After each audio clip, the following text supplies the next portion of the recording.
Bien, vamos a empezar con las definiciones. Vamos a empezar a definir la palabra anatomía.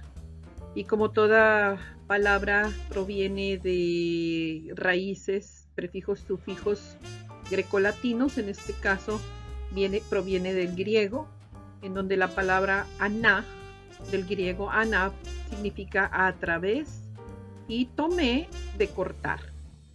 Entonces, juntando las dos palabras, quiere decir a través de cortar.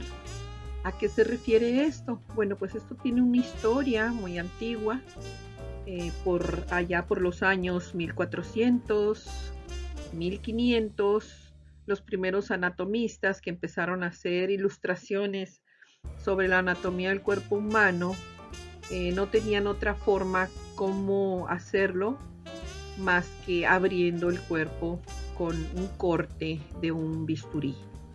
Ellos querían saber qué era lo que había más abajo de la piel. Se encontraron con músculos, tendones, fascias.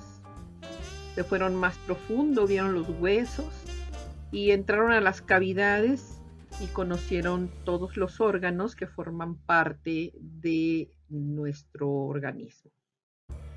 En sí, la anatomía es la ciencia que estudia las estructuras corporales y sus relaciones entre ellas. Una segunda definición que yo te tengo es anatomía, que es la ciencia que estudia la forma, la arquitectura e interrelación de los distintos elementos del cuerpo humano. La anatomía siempre te va a responder tres preguntas sobre partes del cuerpo humano. ¿Qué es? ¿Cómo es? ¿Y dónde está colocado?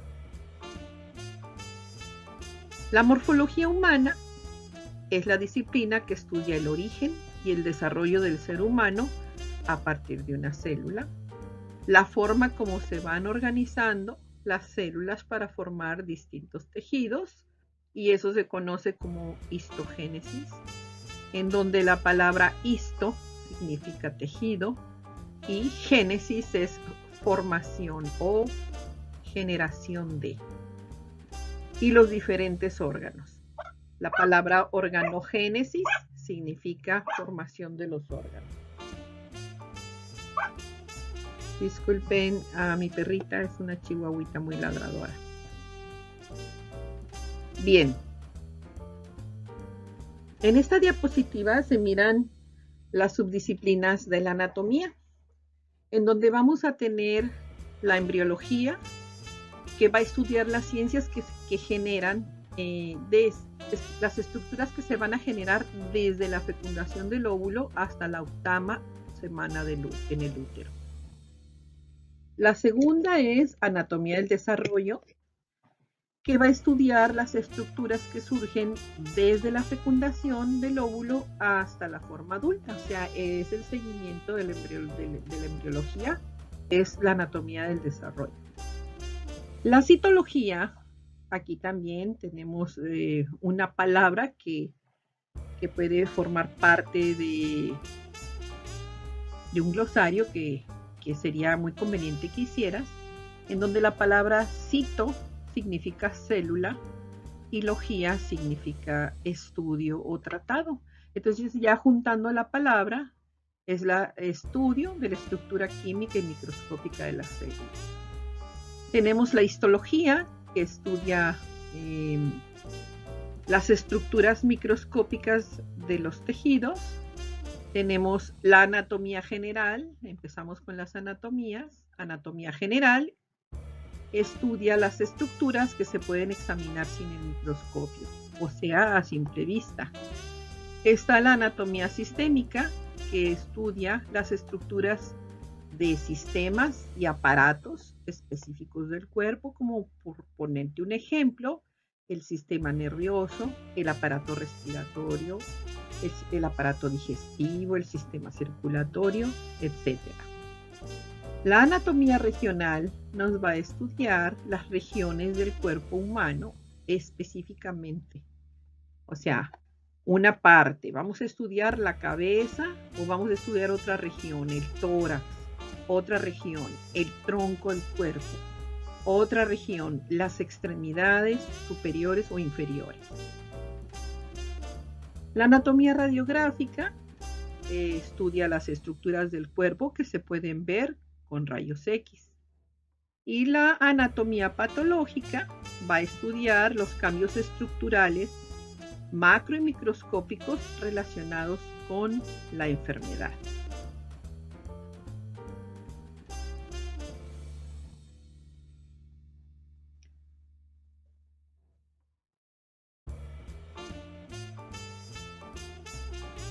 Muy bien, continuamos. Entonces, ya una vez que conocimos las definiciones, ahora vamos a estudiar los diferentes métodos que vamos a tener para estudiar el cuerpo humano. Pero para poder empezar a estudiarlo necesitamos conocer las posiciones del cuerpo humano para poder ser estudiado. Bien. Al estudiar anatomía, dice, cuando se describe cualquier región o parte del cuerpo, se supone que éste se encuentra en una postura específica conocida como posición anatómica.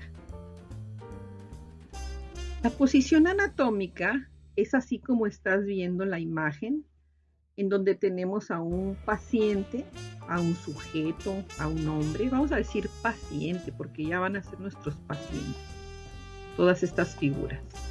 Estamos viendo a una persona que está de pie, erecto quiere decir de pie en forma recta, sin estar doblado, ni hacia enfrente ni hacia atrás, no está de lado, está de frente, de cara al observador, con la cabeza y los ojos mirando directamente hacia enfrente. Es muy importante que los ojos no estén viendo para cualquier lado. Deben de tener una posición neutra, una visión neutral hacia enfrente. Los pies se hallan hacia adelante, deben estar juntos de los talones y separados de las puntas de los pies. Y deben de estar planos sobre el piso. El paciente no debe estar de puntitas, debe estar apoyado sobre la planta de su pie. Y sus brazos están a los lados, colgando libremente, con las palmas de las manos hacia adelante. Este es lo más importante prácticamente de la posición anatómica. La posición del miembro superior debe de ser con la palma de la mano hacia enfrente. Siempre. Con esta posición corporal, entonces ya va a ser más fácil ver y entender cómo se encuentran organizadas las distintas regiones de nuestro cuerpo. Y entonces así podemos ver, analizar y describir las partes del cuerpo humano visto por su cara anterior, que es visto cuando está de frente a nosotros. Cuando el paciente se voltea y vemos la parte de atrás, decimos que esta es la cara posterior del cuerpo humano. Si lo pongo de lado, pues entonces ya voy a decir lado izquierdo o lado derecho. Pero siempre el paciente debe de colocar sus manos con la palma de las manos hacia enfrente, recto, mirada neutral y sus pies juntos. También dentro de las posiciones del cuerpo, pues podemos decir que el paciente puede estar acostado. Hay dos términos para describir el cuerpo que se encuentra acostado. Para empezar, en terminología médica, un cuerpo acostado se dice que está en decúbito. La palabra decúbito se escribe toda pegada, decúbito, que significa estar acostado. Y entonces, en enfermería, cuando hacen sus notas después de sus turnos, tienen que hacer una nota de enfermería, cómo dejan a su paciente o cómo lo reciben.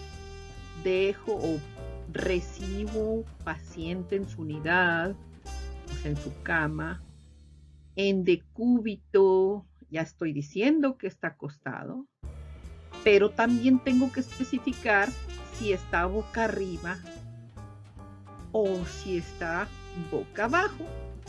¿Por qué? Pues porque hay muchos procedimientos quirúrgicos o médicos en donde el paciente tiene que estar colocado boca arriba, como por ejemplo en las cirugías de abdomen, y va a estar boca abajo, por ejemplo, en una cirugía de columna, por ejemplo. Entonces, para decir que está boca arriba, la palabra es supino. Y para decir que está boca abajo, la palabra es prono. Entonces ya puedo decir en decúbito supino, quiere decir que está acostado boca arriba.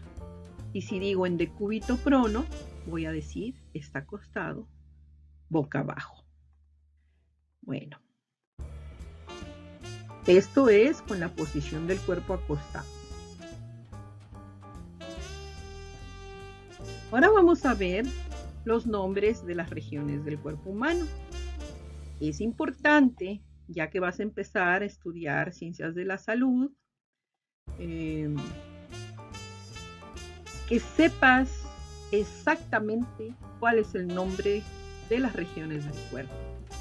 Entonces, el cuerpo humano se divide en varias regiones grandes que se pueden identificar a simple vista. Las principales son la cabeza, empezando por la cabeza, el cuello, después sigue el tronco, extremidades superiores y extremidades inferiores.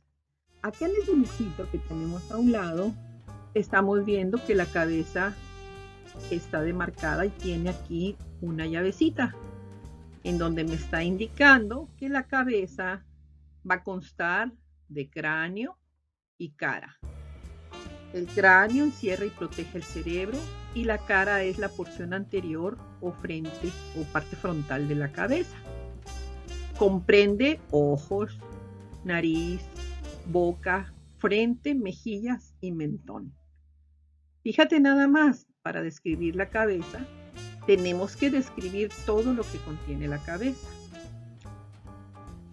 El cuello es la región que sostiene la cabeza y lo une al tronco. El cuello por sí solo, aunque tú veas que está en una región muy pequeña, eso es muy importante. Después sigue el tronco. Y el tronco, ahí en tu imagen, puede estar, aquí está marcada en el dibujo, y toma en cuenta lo que es el tórax, el abdomen y la pelvis, que es lo que está en azul, en rosita y en amarillo. Esas son las tres regiones del tronco. Y bueno, cada una de ellas va a tener sus órganos respectivos, sus regiones respectivas. Va a haber, por ejemplo, en el tronco, la región del tórax, pues va a haber una región frontal y una región posterior o dorsal en donde se encuentra tu espalda o dorso, ¿verdad? Entonces van a ir cambiando los nombres. Continuamos con las regiones. Siguen las extremidades superiores. Todo mundo sabemos que las extremidades superiores son lo que nosotros conocemos como los brazos. Pero resulta ser que la extremidad superior tiene sus regiones. Para empezar, la extremidad superior está unida al tronco. ¿Cómo se une al tronco? Se une por medio de la articulación del hombro. Luego sigue la axila, que es el huequito. Lo que sigue de la axila se llama brazo. Luego viene el antebrazo. El brazo está arriba, el antebrazo está abajo. Y el antebrazo tiene la muñeca y termina en la mano. Entonces, de arriba hacia abajo, velo señalando con tu mano. hombro, axila, brazo, antebrazo, muñeca y mano, en ese orden. Luego continuamos con la extremidad inferior. Muy importante esta extremidad inferior porque aquí todavía podrías tú tener muchas dudas de los nombres. La extremidad inferior también está unida al tronco y empieza arriba con el glúteo. Su nombre correcto es nalga, y aunque te dé risa y te dé un poco de pena decirlo, es un nombre correcto. Después de ahí sigue el muslo, luego continúa la pierna. Entre el muslo y la pierna vamos a tener la articulación de la rodilla. La pierna continúa con el tobillo y el tobillo une a la pierna con el pie. Entonces, de arriba abajo es glúteo, muslo, pierna, tobillo y pie. Cuando yo estudié medicina hace muchísimos años, yo siempre me confundía mucho porque en mi casa, donde me crié, mis padres, mi mamá, a la extremidad inferior le decían pierna. Entonces cuando yo llegué a estudiar, me señalaba el muslo y decía, esta es mi pierna. Y pues, ¿cómo, verdad? Bien, muy mal.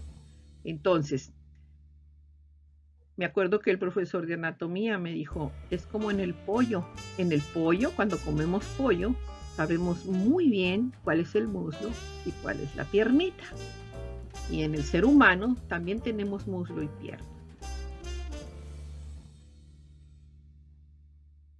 Y la ingle es la zona en la superficie anterior del cuerpo marcada por un pliegue a cada lado donde el tronco se une a los muslos. Es donde se dobla el muslo. Bien. Ahora vamos a entrar a la planimetría. Vamos a ver los planos anatómicos.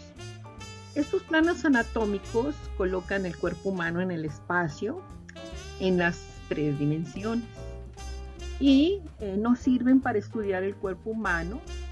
Van a ser líneas imaginarias que van a atravesar al cuerpo colocado en la posición anatómica que ya conocen. Estos planos, hay 3 básicos. El número 1 es el sagital, el número 2 es el coronal y el número 3 se llama plano transversal. El que quedó sin subrayar es un plano que se deriva del plano sagital y recibe el nombre de plano parasagital. Ahorita lo vamos a ver.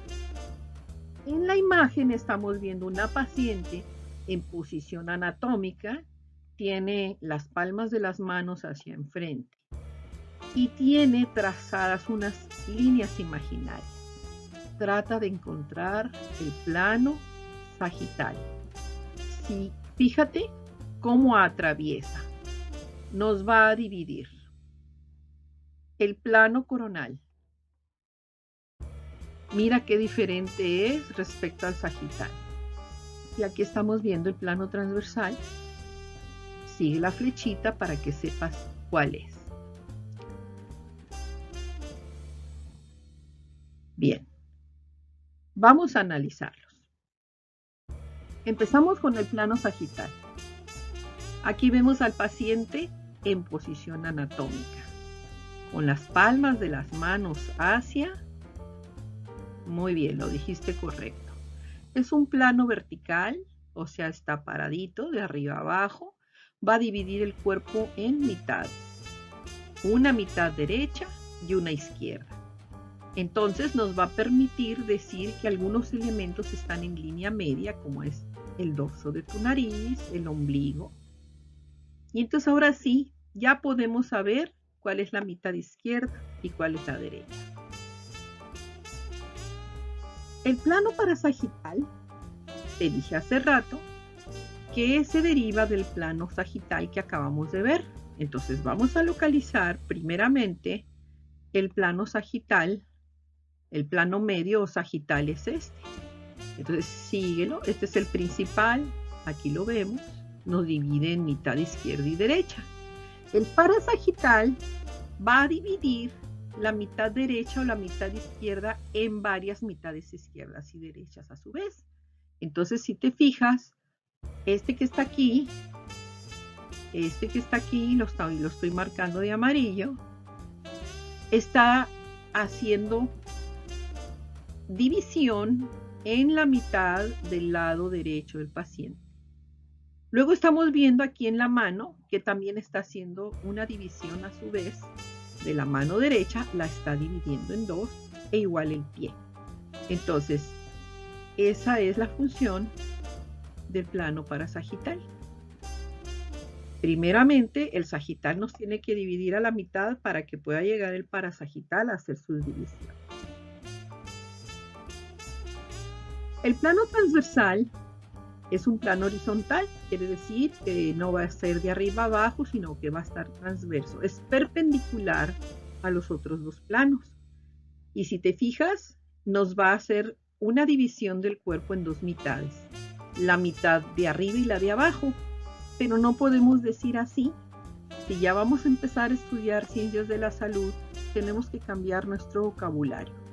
Vamos a decir superior o craneal, inferior o caudal.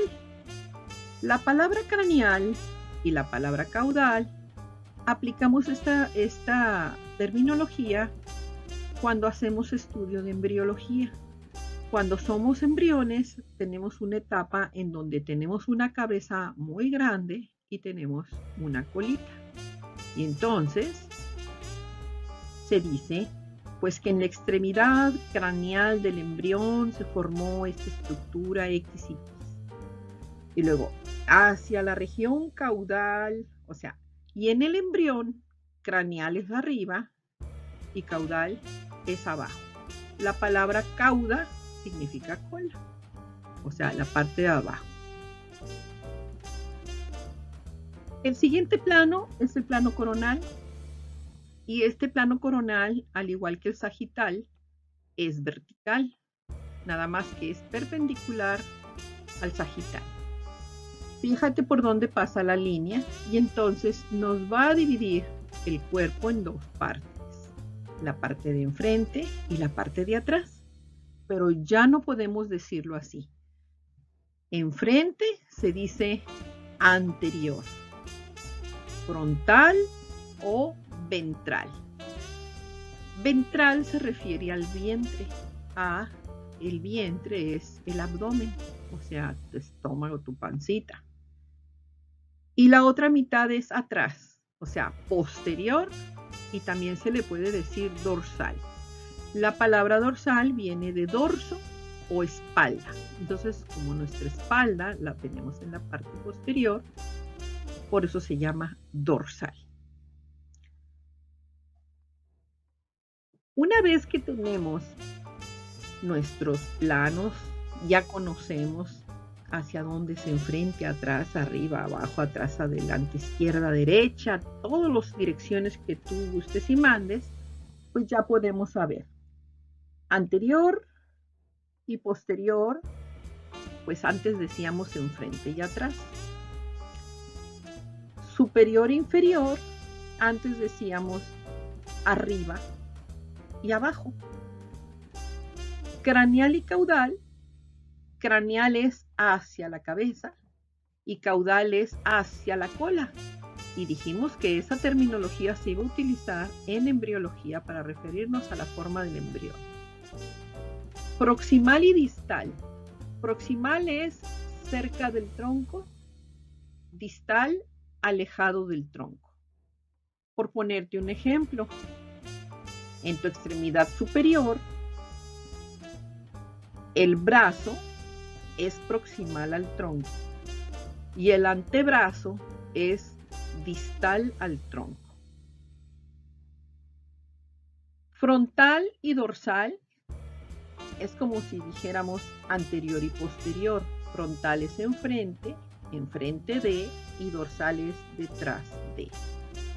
Igual, ventral y dorsal.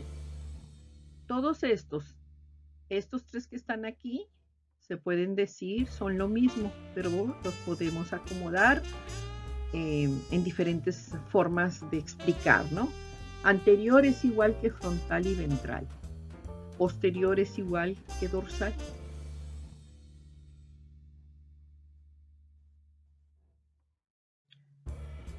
Superficial y profundo.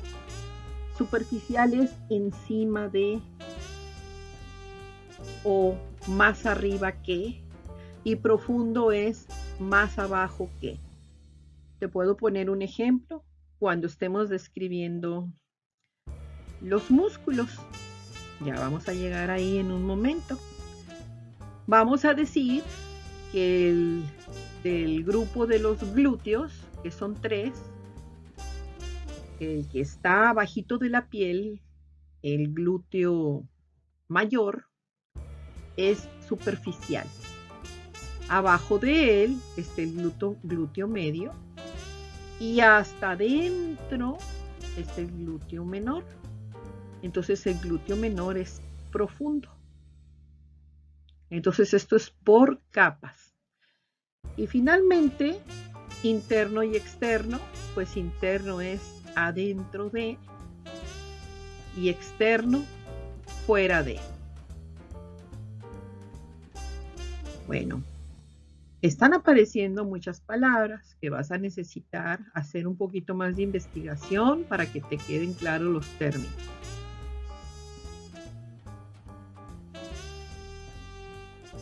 Aquí en esta imagen estamos viendo lo que acabamos de ver, siguiendo flechas, craneal hacia la cabeza y caudal hacia la cola. Sigue las flechas.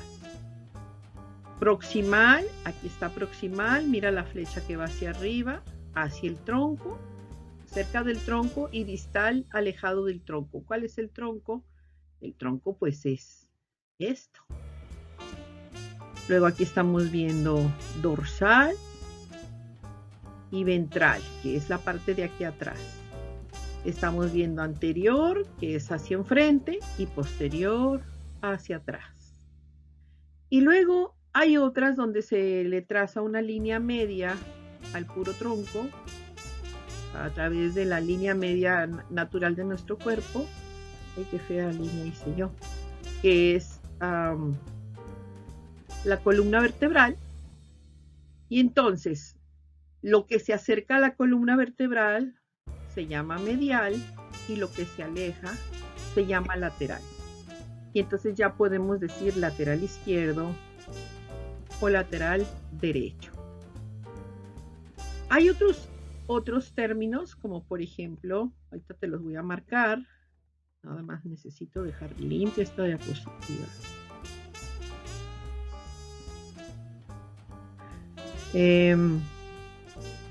Dorsal, por ejemplo, la mano tiene el dorso, queda en la cara posterior en posición anatómica, dorsal y palmar. Y en el pie es dorsal y plantar. En el pie se llama planta del pie, en la mano se llama palma de la mano. Para decir la parte de enfrente del pie, lo que queda arriba es el dorso y la planta. Y en la mano, dorso y palma. Tal vez es un poco confuso, pero conforme vayas practicando, vas a ir aprendiendo. Bien, ahora vamos a pasarnos a las cavidades corporales del cuerpo. Las cavidades del cuerpo son espacios dentro del mismo que ayudan a proteger, separar y sostener los órganos internos. Los huesos, los músculos y los ligamentos dividen estas distintas cavidades del cuerpo. Entonces vamos a tener dos cavidades. Las más importantes de nuestro cuerpo son la cavidad dorsal y la cavidad ventral. Aquí ubícate en el dibujo. Estoy marcando la cavidad dorsal, sigue las líneas rosas y prácticamente están señalando la zona del dibujo que está en color gris, que es donde está la cabeza y una especie de colita. Y la cavidad ventral sigue sus líneas rosas y vamos a ver que tiene adentro 3 cavidades a la vez: el tórax, el abdomen y la pelvis. Entonces vamos a empezar. Pues, las 2 cavidades principales son cavidad dorsal y cavidad ventral. Y ya sabemos, ventral es hacia enfrente y dorsal es por atrás. La cavidad dorsal, a su vez, nos vamos a ubicar en lo color grisecito. Esta cavidad se localiza cerca de la superficie dorsal, es decir, posterior del cuerpo, y tiene 2 subdivisiones: la cavidad craneal y la cavidad vertebral. La cavidad craneana la estoy marcando aquí con amarillo, sigue la flecha. Está formada por los huesos del cráneo y va a contener al cerebro. Y el canal vertebral, que lo estamos viendo aquí, lo estoy dibujando, también se le puede llamar canal espinal, está formado por los huesos de la columna vertebral y va a contener a nuestra médula espinal. Bien, entonces esas fueron las subdivisiones de la cavidad dorsal: cavidad craneal y cavidad vertebral. Ahora vamos a la cavidad ventral. La cavidad ventral, a su vez, se ubica pues en la cara anterior de nuestro cuerpo, en la cavidad anterior. Tiene 2 subdivisiones. A su vez, cavidad torácica, que la voy a marcar, y la cavidad en conjunto se llama abdominopélvica. Tú te puedes dar cuenta que es una palabra compuesta que quiere decir abdomen y pelvis. Entonces, abdomen y pelvis. ¿Por qué la cavidad abdominopélvica, que es esta, se forma con el conjunto de la cavidad abdominal y la cavidad pélvica? Ahora, quiero que te fijes muy bien en una línea que voy a poner de color rojo aquí. La voy a quitar para que veas qué fue lo que pinté. Allá hay una línea muy tenue. Está simbolizando al músculo diafragma. El músculo diafragma es un músculo muy grande que tiene forma de cúpula. ¿Qué es una cúpula? Es como el techo de las iglesias, redondo. Todo alrededor de nuestro tronco, abajito del tórax, ahí está ese músculo, y su función, aparte de ayudar a los movimientos de respiración, va a separar la cavidad torácica del abdomen, o sea, impide que los pulmones y el corazón se revuelvan con todas nuestras vísceras y el estómago y todo eso. Entonces, ese músculo diafragma constituye el piso de la cavidad torácica y el techo de la cavidad abdominopélvica. Y los órganos contenidos en la cavidad ventral en general se les conoce como vísceras. Ahí están todas nuestras vísceras. Por nombrarte algunas, pues tenemos tu estómago, intestino delgado, grueso, páncreas, etcétera.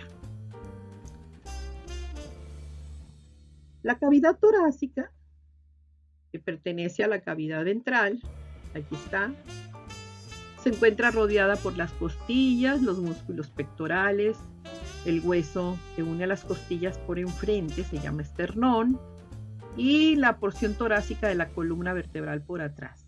Dentro de ella hay 3 cavidades menores: la cavidad pericárdica, las cavidades pleurales, que son las membranas que rodean a los pulmones, y el mediastino.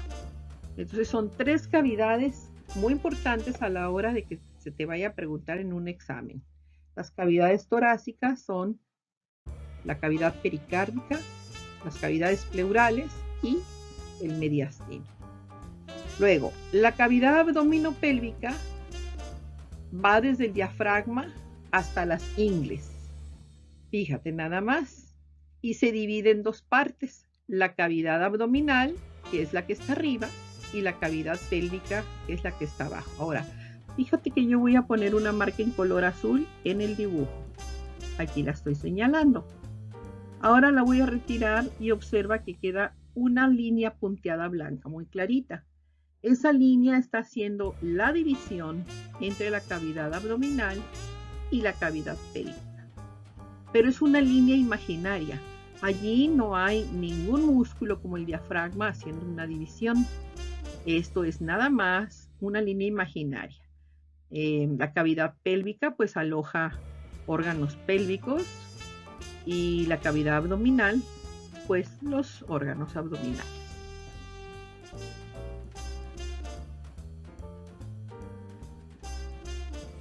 Ahora, te voy a hablar un poquito sobre regiones abdominopélvicas y cuadrantes. Los anatomistas y médicos clínicos emplean los métodos para dividir la cavidad abdominopélvica en compartimentos menores y de esta manera se puede describir con mayor facilidad la ubicación de diversos órganos abdominales y pélvicos. Entonces, esto es buscar métodos para, por ejemplo, cuando llegue un paciente que dice que le duele el abdomen y te señala una parte. Por arriba el ombligo a un lado, izquierdo a un lado. Entonces, tenemos que dividir en cuadrantes o en regiones al abdomen para poder hacer un diagnóstico o para poder definir las regiones del abdomen. El primer método, porque son dos, presenta la cavidad separada por dos líneas transversas y dos verticales dispuestas como las rayas con las que juegas al gato. Y se van a formar 9 regiones abdominopélvicas. Ahorita las vamos a ver. El segundo método, más sencillo, es poner una especie como de cruz en donde van a coincidir las dos rayitas en el ombligo y va a dividir a la cavidad abdominopélvica en 4 regiones que se van a llamar cuadrantes. Entonces vamos a dividir en 9 regiones o 4 cuadrantes. Vamos a verlos. Aquí los tenemos. De este lado tenemos las 9 regiones. De este lado los 4 cuadrantes. Observen las rayas. En el de las 9 regiones es una especie de gato, las rayas, y la de los 4 cuadrantes es una cruz en donde coinciden en el ombligo. En las 9 regiones abdominopélvicas tenemos en el mero centro, la de arriba, el cuadrante de en medio y arriba se llama epigastrio.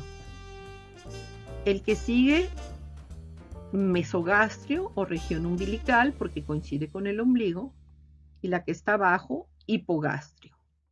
La palabra epi significa encima, epigastrio, encima del estómago. Hipogastrio, debajo del estómago, o sea, se toma de referencia al estómago. Y mesogastrio, encima. Luego, tenemos las que están a los lados. Empezamos con las dos de arriba, hipocondrio derecho y luego tenemos hipocondrio izquierdo. Hipo es debajo de, condrio se refiere a cartílago, entonces se está refiriendo al cartílago de las costillas. Debajo de del cartílago de las costillas del lado derecho. Eso quiere decir hipocondrio derecho. Y el hipocondrio izquierdo, pues lo mismo, pero del lado izquierdo. El cuadrante que sigue se llaman flancos. Flanco derecho y flanco izquierdo. Y las de inferior se llaman fosas ilíacas. Fosa ilíaca derecha y fosa ilíaca izquierda.